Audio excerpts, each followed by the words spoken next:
Yun, ang cute naman ng aking strawberry. Ayan, oh. Kunin na po natin. Ayan, oh. Part 2. Ang second time niya na, ano, ang cute naman niya. Ganito lang siya kadami. Malaki. Ayan, oh. Tataba na nila mga friends, oh. Yan ang aking little garden. Tingnan natin mga friends.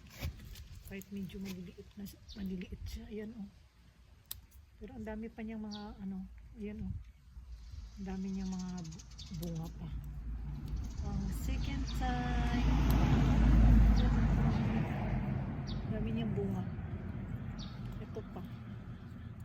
Yan.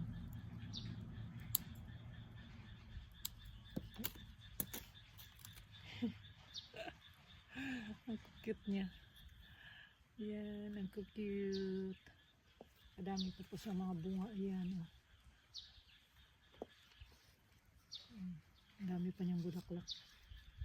Ang bulaklak nito. Strawberries sa paso.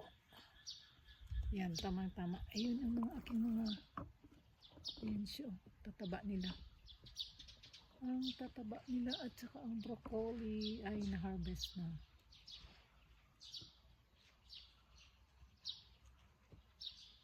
Tataba niya mga friends.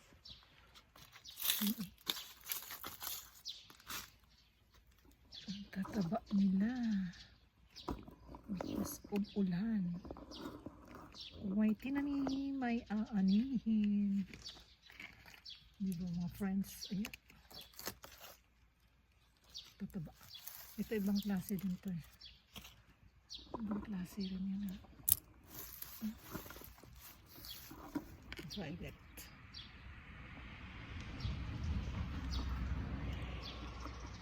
Violet. Siya. Ang aking little garden. Dami ng bulaklak ko. Mini tomato. Pag may tinanim, may aanihin. Yan po ang aking taba-taba niya. Very healthy. Strawberry again. And then the potato.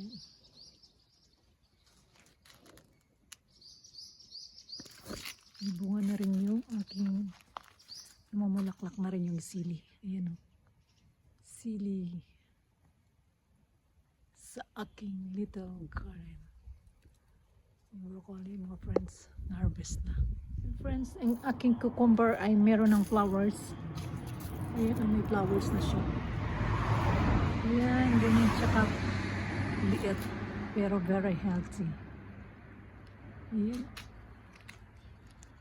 Gawaan ko siya ng house. The ampalaya and the mummy.